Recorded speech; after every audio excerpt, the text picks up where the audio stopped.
What's going on, YouTubers? Welcome to another video. Just wanted to quickly do a video on this Lord of the Rings Gollum art mask by Pure Arts. This bad boy just went up for pre-order for basically $1,000 plus shipping.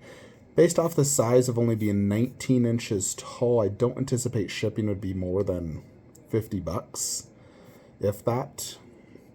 So it has two edition sizes. Standard 2500, which is quite a large edition size. Like, this will take a while to sell out. However, the exclusive is limited to only 250. Now, the exclusive includes a little Shelob, which is really cool, actually. And it looks like it's quite big, based off, everything I'm seeing. So I think the exclusive could sell out quickly. 250, $1,000. Now let's look at it. So this is actually silicone. I think the likeness is perfect. They nailed it. Detail looks really good. I don't know how good Pure Arts is at silicone, so I can't really comment. But I do like this quite a bit. I think the face is near perfect. Nice grimy teeth, glass eyes, silicone. You can kind of see the slight almost shine off of it. Hand punch synthetic hair. I think it looks really good. Like the sculpt and detail. I've always wanted a Gollum bust, and this is just a head. It's not even a full head. Like, I wish it was. That's like one thing I don't like, is the fact it's not a full head.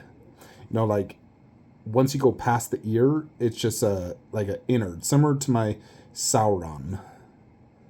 But I think this looks amazing. Yeah, like the eyes, you can see the little eyebrows. Those could be done a little bit better. Everything else looks really good. Yeah, and this is what I'm talking about, like this. I do not like that at all. Granted, it's in the back, I understand, but I don't like that. Now, it is due to licensing, but it would have looked a lot better if they could have completed the entire back of the head and just had this pole sticking up through the bottom. I think that would be a lot better. Of course, it'd be a little bit more expensive, adding that silicone back. You could also technically take this head, commission it using the front part, have them build a back part, and make a bust out of it. But this I hate. Everything else I freaking love about this, like at least that sculpt and paint and detail, really well done. The Shelob looks great. The base, I mean, it's the staircase. It's okay. I feel like they could have added an underbase. They do have the ring. Life-size ring that lights up, which is cool. I'm definitely glad it has Shelob. The one thing I don't like is just when you look at the base from like a distance.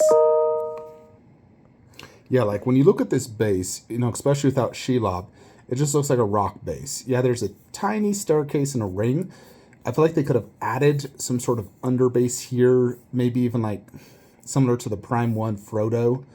But the base overall, it's kind of meh. Especially when you see it like this. It's like, eh. And I don't like the look of just a head on a stick. Similar to like all the custom Predators out there, where it's just a head on a stick. I mean, granted, this is, better than just an actual like metal pole like the actual Predators. It's a staircase. But I do feel it is missing an underbase. I also worry, this is kind of a small footprint. I worry about potential weight.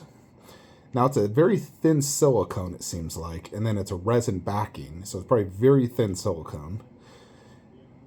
And they probably have the weight, a decent amount on this base.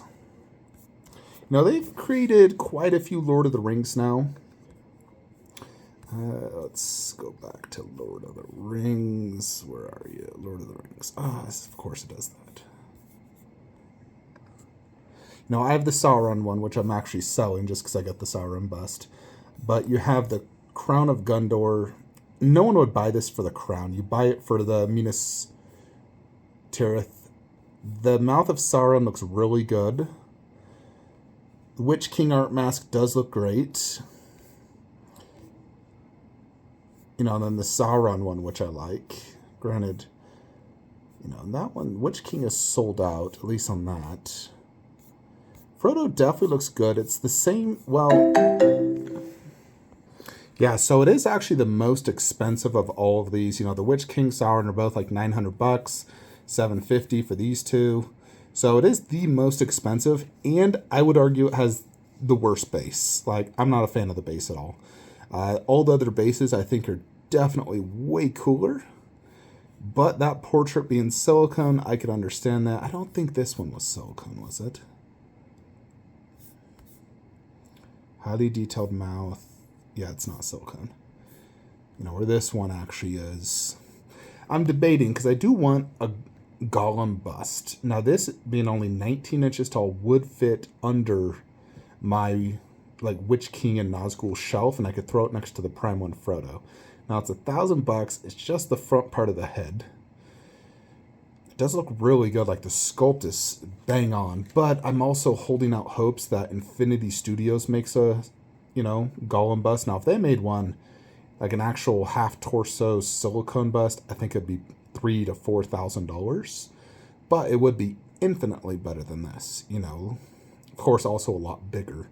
But Gollum is another character within Lord of the Rings I've always wanted a bust for.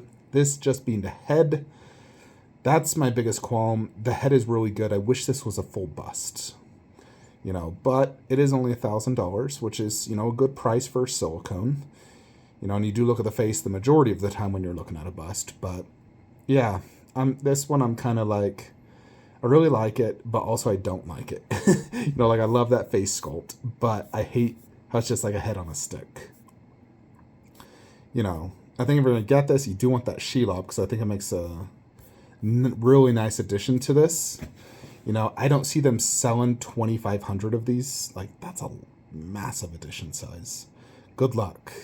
You know, good luck is what I will say to Pure Arts. So, yeah, I don't know about this one. What do you guys think? Should Flankster jump on this or wait for Infinity Studio?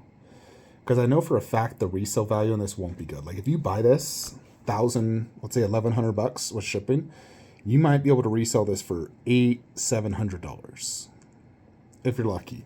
Especially by the time this releases a year from now, by then Infinity Studios might have released, you know, like the ultimate Grail Gollum busts, or who knows, maybe Queen Studios starts doing Lord of the Rings busts.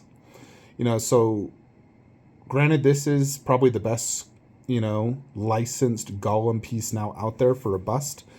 There's 2 customs being made, one by Jupe Bung Arts, which looks really good. His is a full scale, same with the one by Andy Wright.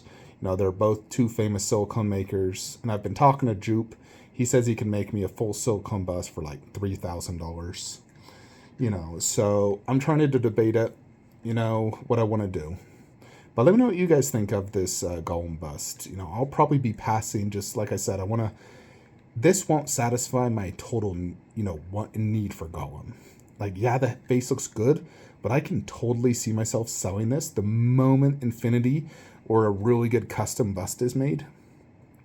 I could totally see myself selling this and then losing hundreds of dollars. So that's why I'm passing. You know, because I do want like a half torso bust if I ever get Gollum. Anyways, let me know what you guys think. Like, comment, subscribe. Have a great day.